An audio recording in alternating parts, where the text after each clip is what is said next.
Esta doctrina de la providencia de Dios está íntimamente relacionada con lo que vimos en el capítulo 3 de la Confesión de Fe. En el capítulo 3 de la Confesión de Fe vimos acerca del decreto de Dios. La doctrina de la providencia de Dios está íntimamente relacionada con la doctrina del decreto de Dios que vimos en el capítulo 3. Quiero recordar, y si ustedes tienen la Confesión de Fe, por favor acompáñenme al párrafo 1 como inicia del capítulo 3 para ver lo que expone la confesión en torno al decreto de Dios. Él inicia diciendo así, el párrafo 1 del capítulo 3. Dios, desde toda la eternidad y por el sapientísimo y santísimo consejo de su propia voluntad, ha decretado en sí mismo, libre e inalterablemente, todas las cosas, todo lo que sucede. Así inicia el párrafo 1 del capítulo 3 cuando habla del decreto de Dios. Ahora, la doctrina de la providencia de Dios está íntimamente relacionada con la doctrina del decreto de Dios y quiero mostrar el por qué. Y esto es importante entenderlo porque clarifica cada una de las dos doctrinas. Muchas personas cuando entienden que todo lo que sucede, sucede porque Dios así lo ha deseado, casi que hacen una simbiosis, mezclan tanto la doctrina del decreto de Dios como la doctrina de la providencia de Dios, pero es importante entender cada una de ellas. El decreto de Dios, ¿dónde se realiza el decreto de Dios? El decreto de Dios es el patrón o plan de lo que Dios ha establecido que suceda. Dios ha decretado lo que debe suceder, todo lo que debe suceder. Esa es la parte del decreto de Dios. La providencia de Dios es llevar a cabo precisamente ese plan que Él decretó. Llevar a cabo precisamente ese plan que Él decretó. Lleva a cabo ese plan guiando el curso de la historia. El decreto de Dios tiene ocasión en la eternidad, antes de la fundación del mundo, mientras que la providencia de Dios tiene lugar en el curso de la historia. El decreto de Dios, Dios decreta, dice, define todo lo que ha de acontecer antes de que todo exista. La providencia de Dios hace que suceda lo que Él ha decretado. Esa es importante tener esa claridad en cada una de las dos doctrinas. Y hay un pasaje que es muy claro y que se estudió cuando vimos el decreto de Dios en torno a poder percibir esta diferencia entre la doctrina del decreto de Dios, la doctrina de la providencia, pero lo unida que están. Ese pasaje es Isaías capítulo 46, versículos del 9 al 10. Miremoslo en pantalla. El Señor dice: acordaos de las cosas pasadas desde los tiempos antiguos, porque yo soy Dios y no hay otro Dios y nada hay semejante a mí. Es una declaración de su deidad. Pero dice, que anuncio lo por venir desde el principio y desde la antigüedad lo que aún no era hecho. Que digo, mi consejo permanecerá y haré todo lo que quiero. Ahora, este pasaje es tan importante porque en este pasaje, en estos dos versículos, vemos tres aspectos, tres doctrinas en torno a tanto el decreto de Dios, a la providencia de Dios, como a la presencia de Dios. Entonces es importante ver en este pasaje cómo cada uno depende del otro. Por ejemplo, nosotros vemos en lo que está en morado, en violeta, lo que podemos decir la presencia de Dios. O sea, Dios dice lo que va a acontecer. Dios dice lo que va a acontecer. Ahora, Dios dice lo que va a acontecer no porque haya, como el pastor Julián enfatizó en ese momento cuando explicó la parte del decreto de Dios, no porque exista un universo paralelo donde Dios mire hacia el futuro y vea lo que está aconteciendo. No, sino que Dios puede decir lo que va a acontecer porque Él lo decretó. Cuando dice, y en la parte hacia el final que dice, mi consejo permanecerá, esa palabra consejo está relacionada con el decreto. Mi consejo permanecerá es hablando de que Él puede decir lo que va a acontecer en el futuro, no porque Él tenga una visión hacia un futuro que no existe, sino que va a acontecer porque Él lo decretó. Y en la parte final dice, y haré todo lo que quiero. Precisamente tiene que ver con la providencia de Dios. Hace lo que ha decretado. Y Dios es un Dios inmutable en torno a sus consejos, a su ser, a sus atributos perfectos. Entonces este pasaje es maravilloso en poder ver en un solo pasaje tres aspectos maravillosos que tienen que ver con el decreto, providencia y presciencia de Dios. ¿Cómo vamos a estudiar este párrafo 1 de la confesión de fe en torno a la providencia de Dios? En 5 aspectos. El primero de ellos vamos a ver el autor de la providencia. El segundo vamos a ver sobre qué se soporta la providencia de Dios. El tercero, la naturaleza o esencia de la providencia. El cuarto, los objetos de la providencia. Y el quinto, la meta de la providencia. Pero antes de entrar a ver cada uno de esos puntos, a mí me gustaría ver algunos ejemplos dentro de un océano de ejemplos que encontramos en las Escrituras en torno a la providencia de Dios. Solo unos poquísimos, ínfimos ejemplos que encontramos en las Escrituras dentro del océano que tienen las Escrituras en torno a el accionar de Dios para hacer que ocurra su voluntad. Por ejemplo, son muy simples. El primero, cuando Abraham manda a su siervo a que le consiga esposa a su hijo. Cuando nosotros estudiamos ese pasaje y vemos, por ejemplo, la oración que hace el siervo de Abraham, y él pone unos aspectos de que el Señor guíe cuál es la mujer que debe tomar para Isaac. Él, por ejemplo, dice que esta mujer debe ser una doncella que venga y le dé de beber a él, pero no solo le dé de beber a él, sino que también sea tan dispuesta que diga que le va a dar de beber a los camellos del siervo de Abraham. Pero no solo eso, sino que también tendría que ser familiar de Abraham. Y nosotros vemos que así sucede. Y por ejemplo, la Escritura lo narra de esta manera en Génesis 24, 14, 15.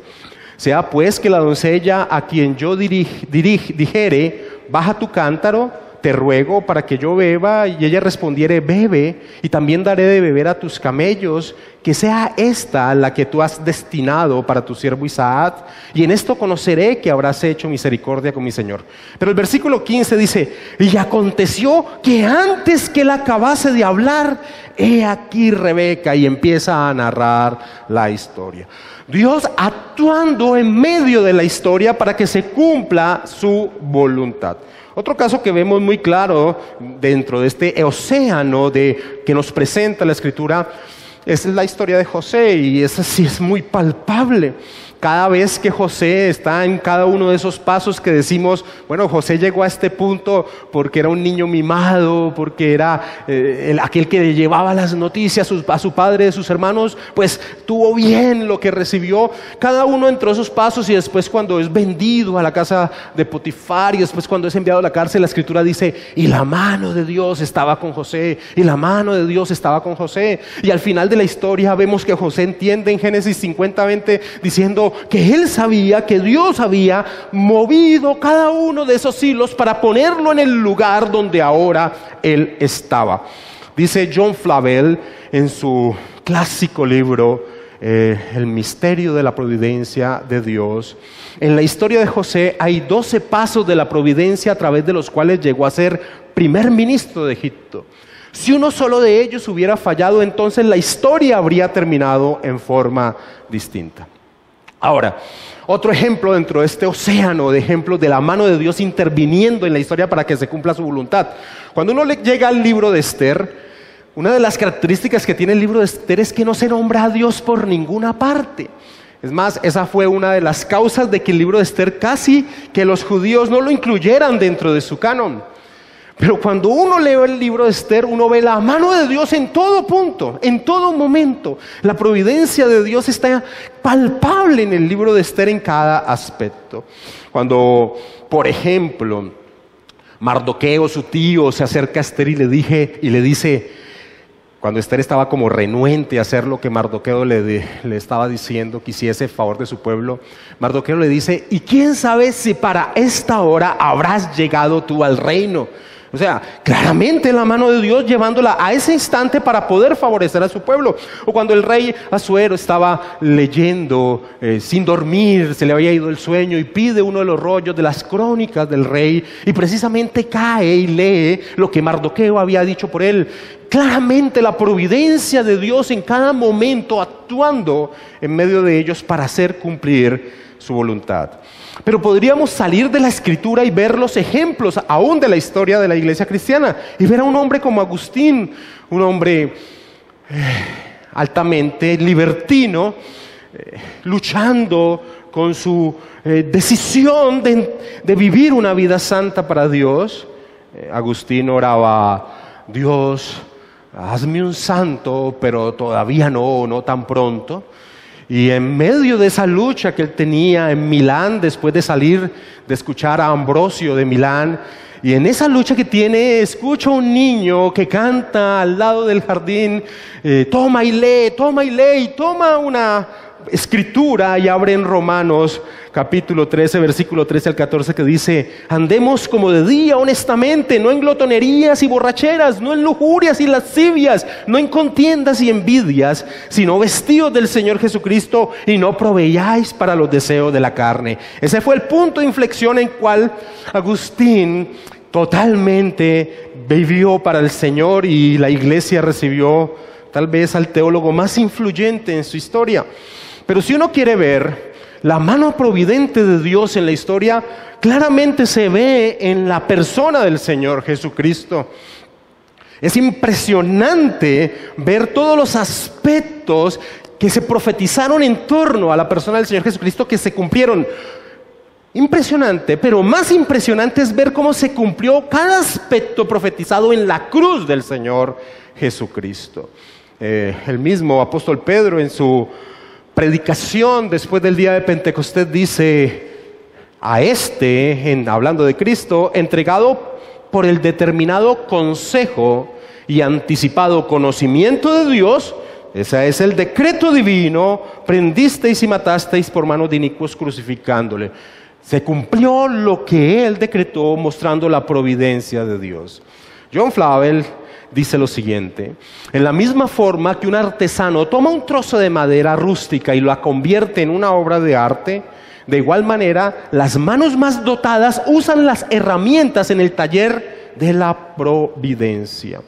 Así que quise empezar, aunque me comí mucho tiempo, en torno a dar estos pequeños ejemplos, porque son solo unas gotas dentro del océano que nos narra la Escritura de la mano de Dios interviniendo en la historia del mundo para hacer que se cumpla su santa voluntad, su decreto. Pero entonces entremos a ver cómo vamos a estudiar este párrafo, y dijimos que lo íbamos a estudiar en 5 partes. El primero de ellos es mostrar que el párrafo inicia diciendo quién es el autor de la providencia. Y mira cómo inicia de esta manera tan espectacular. Dice: Dios, el buen creador de todo. Así arranca diciendo el párrafo. Dios, el buen creador de todo. Y estas son características, ¿cierto?, de Dios que están plasmadas en toda la Escritura. Y cojamos una sola de ellas. En Génesis 1:31, cuando Dios termina de crear, dice: y vio Dios todo lo que había hecho, y aquí que era bueno en gran manera. Bueno en gran manera. Dios, el buen creador de todo, es el autor de la providencia. Es el autor de la providencia. Yo quisiera resaltar en este inicio de lo que dice el párrafo 2 aspectos muy importantes a entender en torno a Dios. Primero que todo, cuando dice Dios, el buen creador de todo, nos enseña a todas las criaturas que Dios es el que tiene derecho sobre todo, porque es de Él. Él creó en torno a su gloria. Así que algo que a mí me encantaría resaltar de este inicio de la confesión de fe es que Dios tiene derecho sobre su creación. Por ejemplo, en el Salmo capítulo 50, versículo 10 al 12 dice: porque mía es toda bestia del bosque y los millares de animales en los collados. Conozco a todas las aves de los montes, y todo lo que se mueve en los campos me pertenece. Si yo tuviese hambre, no te lo diría a ti, porque mío es el mundo y su plenitud. el autor de la providencia es el dueño de su creación, tiene todo el derecho de manejar su creación en torno a su voluntad. Pero hay otro aspecto que a mí me gustaría resaltar en torno a este inicio de lo que dice el párrafo 1, y es que entender que Dios es el buen creador. Dios es bueno. Y saber que aquel que controla el destino de todo lo que acontece es bueno, nos llena de consuelo, nos llena de consuelo. Calvino decía lo siguiente en torno a la doctrina de la providencia. Decía: cuando la luz de la divina providencia ilumina el alma del creyente, es decir, cuando el creyente tiene la convicción de la doctrina de la providencia de Dios, sigue Calvino diciendo, este es aliviado y libertado, no solo del temor y de la ansiedad extremos que anteriormente le oprimían, sino de toda preocupación. Porque así como se estremece justamente ante la sola idea del azar, así puede en toda confianza encomendarse a sí mismo a Dios. Miren, si ustedes cogen cualquier libro de un autor cristiano, es más, de cualquier tipo de denominación cristiana, y usted lo lee en torno a la providencia de Dios, usted va a encontrar que el énfasis de ese libro va a ser que los creyentes debemos estar confiados, tranquilos en torno a saber que Dios controla cada aspecto de su creación en torno a su voluntad. Por ejemplo, si tú lees el último párrafo de la Confesión de Fe en torno a este capítulo 5, precisamente ese es el énfasis que encontramos en ese último párrafo. No sé, Natalia, por favor, ¿me prestas tu Confesión de Fe? Mira cómo termina diciendo el párrafo 7 del capítulo 5 de la Divina Providencia. Dice, del mismo modo que la providencia de Dios alcanza en general a todas las criaturas, así también de un modo más especial cuida de su iglesia y dispone todas las cosas para el bien de la misma. Así que la doctrina de la providencia trae sin lugar a dudas paz a la existencia del cristiano, porque Dios, el buen creador de todo, es el autor de la providencia. John Flavel decía, Cristo es tanto cabeza de su pueblo como gobernador del mundo entero. Controla los eventos del mundo para el máximo beneficio de la iglesia. Para el máximo beneficio de la iglesia. Así que si algo debe quedar en el corazón del creyente en torno a la doctrina de la providencia es paz, consuelo. Dice J.I. Packer en su clásico libro El conocimiento de Dios, que si nosotros realmente tuviéramos las convicciones bíblicas, la preocupación no debería existir en la mente de un creyente. Porque Dios controla todos los eventos del mundo para que se cumpla su voluntad, y así como Pablo decía, todas las cosas nos ayudan para bien conforme al propósito de aquel que nos llamó. Eso debe crear una convicción en nuestro ser que nos permita vivir una vida en paz y llena de consuelo. Ahora, la Confesión de Fe sigue diciendo lo que podemos llamar el fundamento o sobre lo que se soporta la doctrina de la providencia de Dios. Ya vimos el autor, ahora la confesión sigue hablando en torno a ¿dónde se soporta la doctrina de la providencia de Dios? Sigue diciendo que Dios, el buen creador de todo, dice, en su infinito poder y sabiduría. Dos aspectos fundamentales para tener paz y consuelo por medio de la doctrina de la providencia. El primero de ellos es que Dios es poderoso. Dios es poderoso. Salmo 66:7 dice, Él señorea, hablando del Señor, Él señorea con su poder para siempre. Él señorea con su poder para siempre. Hemos tratado mucho este pasaje de Nabucodonosor en Daniel capítulo 4, porque se resalta que sea el hombre más poderoso del momento y reconozca su incapacidad, su sometimiento, lo bajo que es ante el Dios Todopoderoso. Nabucodonosor dice, todos los habitantes de la tierra son considerados como nada, y Él hace según su voluntad en el ejército del cielo y en los habitantes de la tierra, y no hay quien detenga su mano y le diga, ¿qué haces? Entonces, sobre lo que se soporta la doctrina de la providencia y como lo narra, lo expresa la confesión de fe, es que se soporta en el poder de Dios. en el poder de Dios. Puede hacer lo que quiere porque es todopoderoso, es todopoderoso. Ahora, la doctrina, la confesión de fe también da otro atributo fundamental, y es que ese Dios que es todopoderoso es sabio. En su infinito poder, dice, y sabiduría, y sabiduría. Job, el libro de Job nos dice, con Dios está la sabiduría y el poder, suyo es el consejo y la inteligencia. Ahora, cuando podemos entender que la base de la providencia de Dios se da en torno a los atributos de poder y sabiduría divina, afianza nuestra confianza cuando no entendemos las circunstancias por las cuales estamos viviendo. Cuando entendemos que Dios es un Dios providente y que controla cada aspecto de lo que acontece, como vamos a ver, podemos llenarnos de confianza al saber que Él no es solamente poderoso, no solo es bueno, sino que es sabio. Sabio, y lo que nosotros percibimos muchas veces como inentendible de por qué estamos viviendo lo que estamos viviendo, al tener la convicción de la providencia de Dios, podemos confiar de que Él está haciendo lo mejor, así no lo podamos percibir.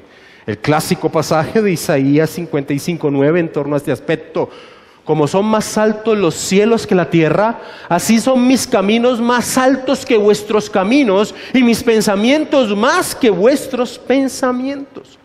Por ejemplo, yo pienso que nadie en la historia puede llegar a vivir lo contrario a lo que vivió Job de un momento a otro, lo loco, lo inesperado, de que un momento a otro su vida se ve, perdónenme la expresión, patas arriba. Pero hacia el final del libro de Job podemos ver a Job expresando lo siguiente.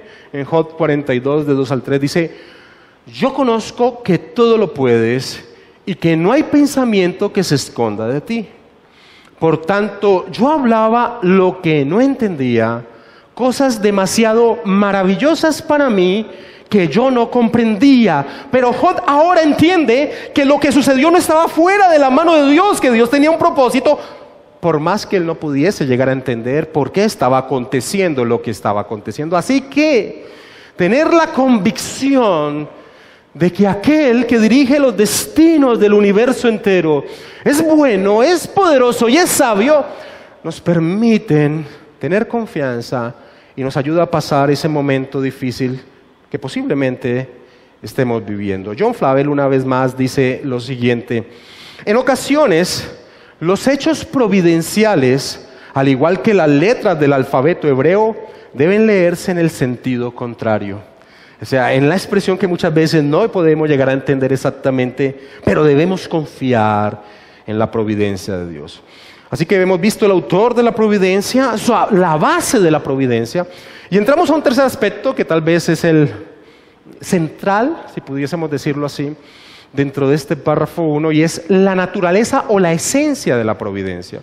Sigue diciendo la confesión de fe, después de decirnos Dios, el buen creador de todo, por medio de su poder y sabiduría, sigue diciendo: sostiene, dirige, dispone y gobierna.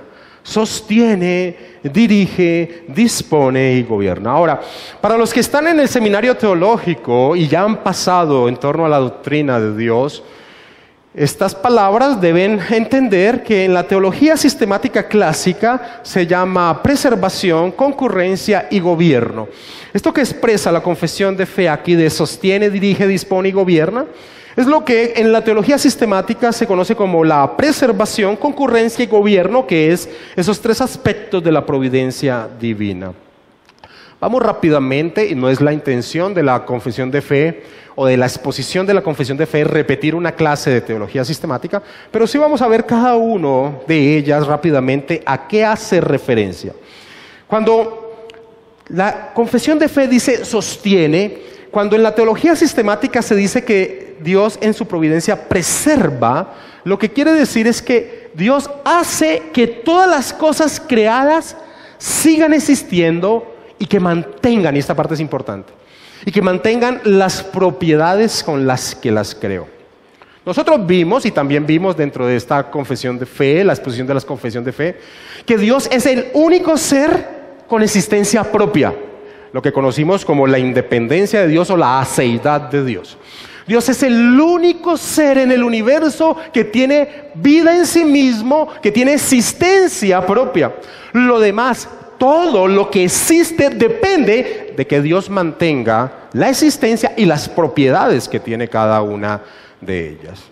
En torno a que siga existiendo, Hebreos capítulo 1 versículo 3 dice, hablando del Señor Jesucristo, quien sustenta todas las cosas con la palabra de su poder. Ahora, ¿qué tiene de importante esa palabra sustenta? La palabra que utiliza el autor de Hebreos, sustenta, da la idea de que aquel que lleva sobre sus hombros aquello que sostiene. Y básicamente lo que está expresando el autor de Hebreos es que la persona del Señor Jesucristo sostiene todo lo que existe.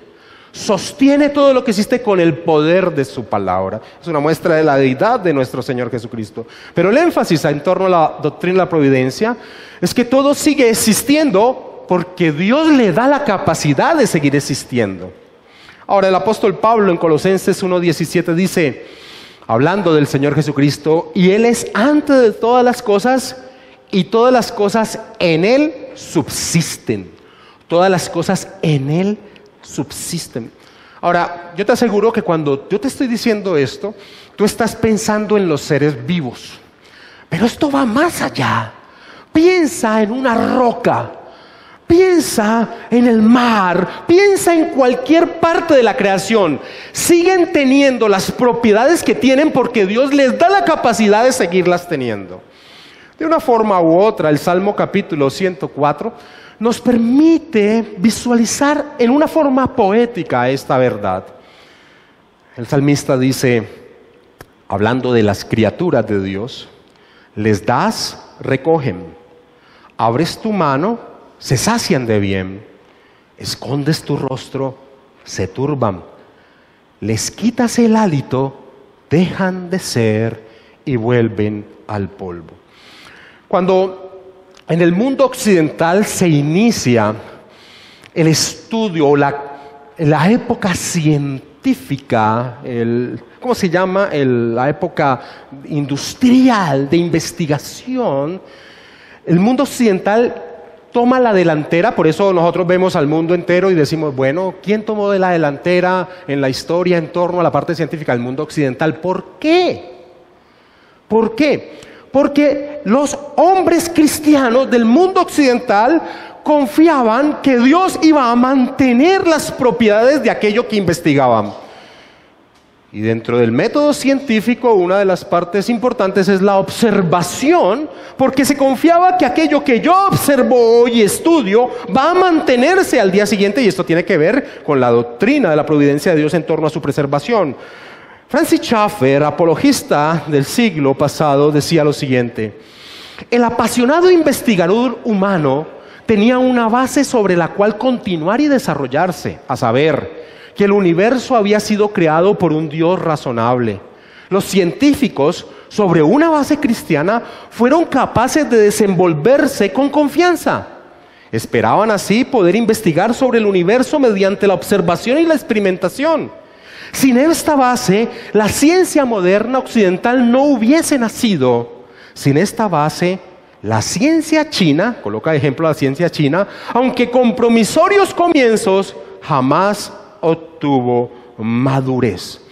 Así que cuando hablamos de la preservación, no es solo el hecho de que Dios mantenga en existencia la vida de lo que existe, sino que mantiene las propiedades de todo lo que existe, como dice la confesión de fe. Ahora hablemos de la concurrencia, o cuando la confesión dice dispone, dirige y dispone.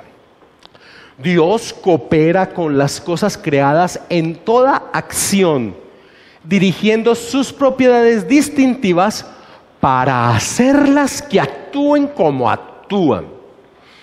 En otras palabras, y esto se va a desarrollar la próxima semana en el párrafo 2, en torno a cómo Dios usa los medios de lo creado para hacer su voluntad, lo que está expresando aquí básicamente es que Dios es la causa primaria de todo lo que acontece, Y todo lo que acontece ordinariamente acontece por las causas secundarias, que es lo que Él ha creado.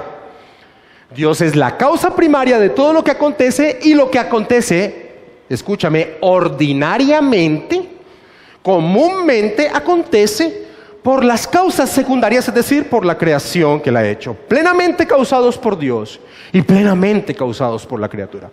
Si hay algo que nosotros en este siglo XXI como creyentes debemos volver a enseñarle a nuestro ser, cuando vemos la creación, cuando vemos la lluvia, cuando vemos que sale fruto de la tierra, casi siempre nuestra mente, grandemente permeada por un mundo anti-Dios secular, es que desligamos el accionar de lo que acontece de Dios.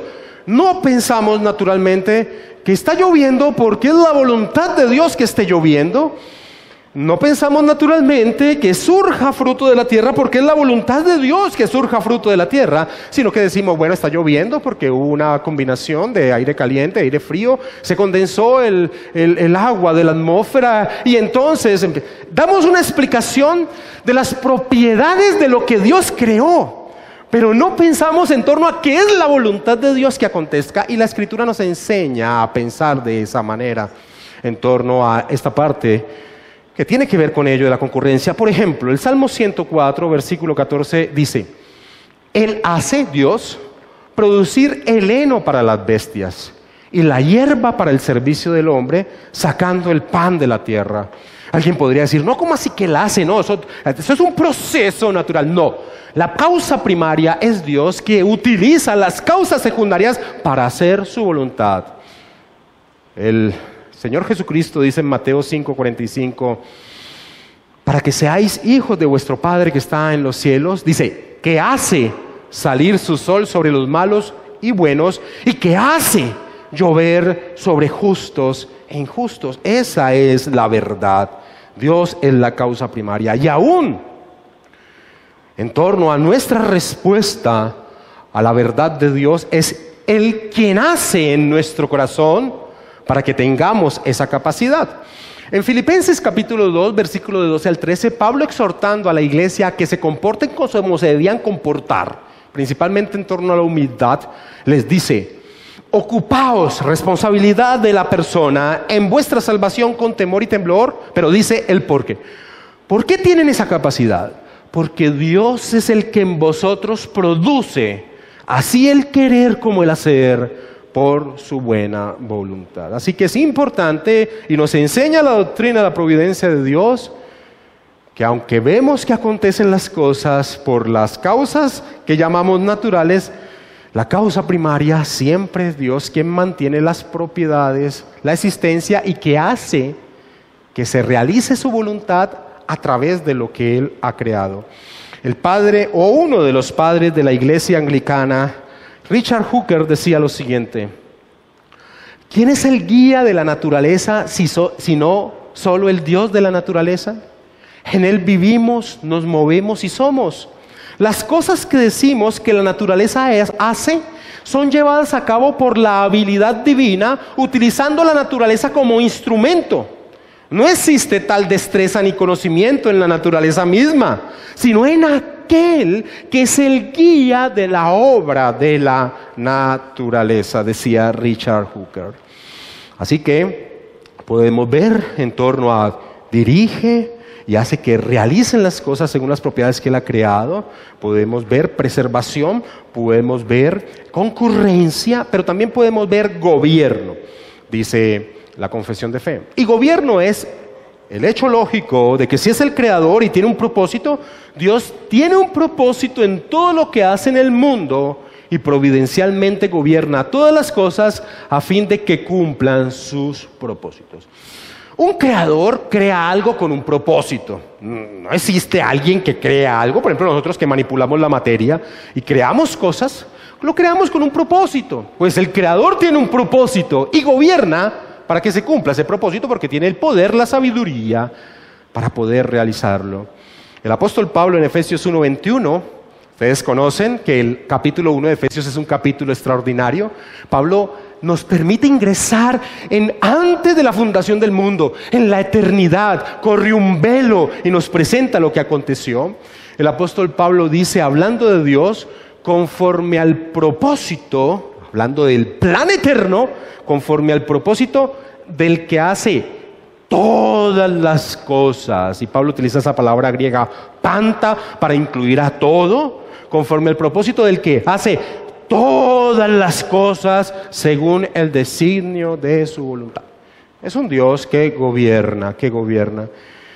Y retomo esas palabras de Isaías 46:10 con las que iniciamos diciendo, ¿cómo se expresa Dios? Dice, que anuncio lo por venir desde el principio y desde la antigüedad, lo que aún no era hecho, que digo, mi consejo permanecerá, mi decreto se realizará y haré todo lo que quiero. Es la parte de la providencia de Dios.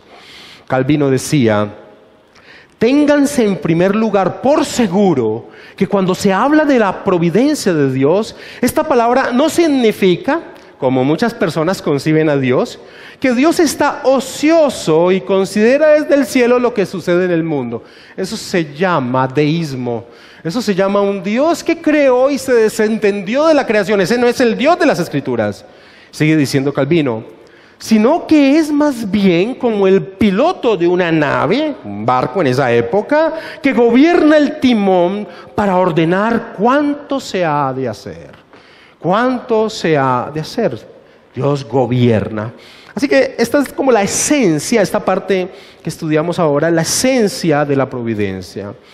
Y la confesión de fe sigue diciendo los objetos de la providencia.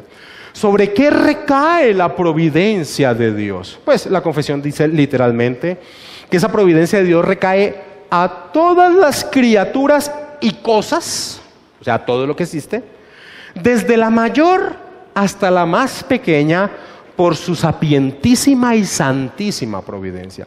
En otras palabras, ¿qué objeto recae sobre la providencia de Dios, sobre el actuar de Dios para que se cumpla lo que Él ha decretado? Todo lo que existe, todo lo que existe. Imagínate en lo más ínfimo del universo, imagínatelo, Dios está cumpliendo su propósito, está actuando para llevar a cabo su propósito.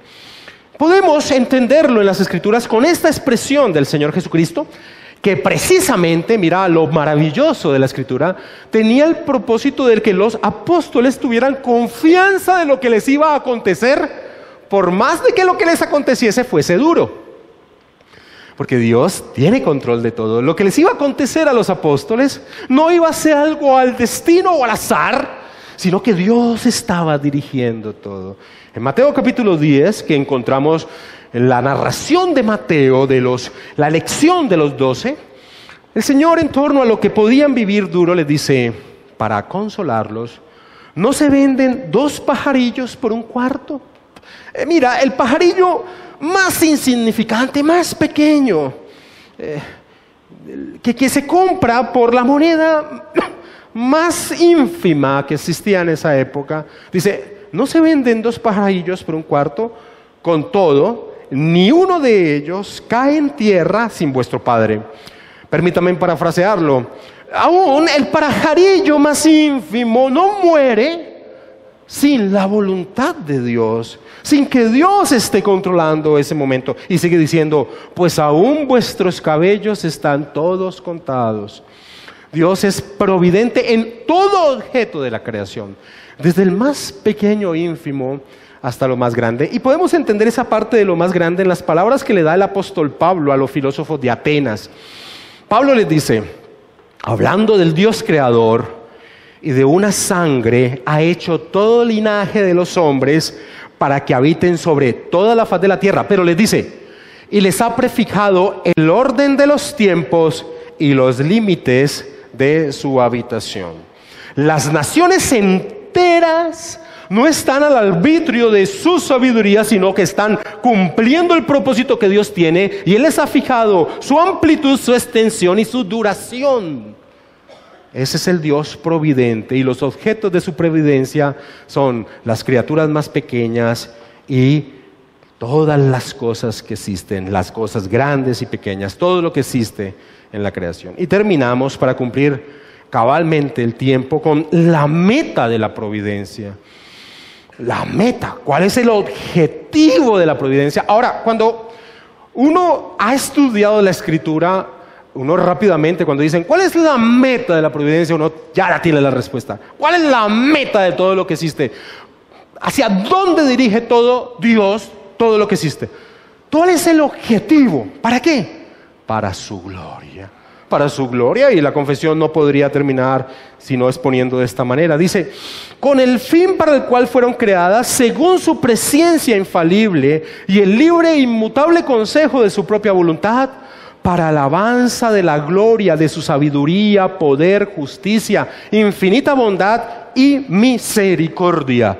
La exposición de su gloria, de su poder, de su sabiduría, de su justicia, de su bondad, de su misericordia. Y pues, cuando uno piensa en esa exposición, en un solo versículo o en un par de versículos, en torno a que todo se dirige para la gloria de Dios, pues piensa en Romanos capítulo 11, versículo 33 al 36, donde el apóstol Pablo dice, después de haber expuesto todo ese plan maravilloso que Dios ha dado en torno al Evangelio de Dios, termina diciendo como en un canto, en una expresión de gozo, de júbilo, y así lo deberíamos leer cuando hay esos símbolos de admiración en la Escritura: oh profundidad de las riquezas de la sabiduría y de la ciencia de Dios, cuán insondables son sus juicios e inescrutables sus caminos, porque ¿quién entendió la mente del Señor? ¿O quién fue su consejero?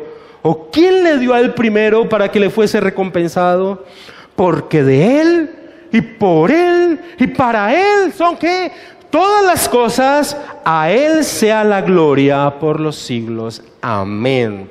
Así que este párrafo 1, con que inicia el capítulo 5 de la Confesión de Fe, de una forma maravillosa expone, describe lo que es la doctrina de la providencia de Dios, lo que es la doctrina de la providencia de Dios.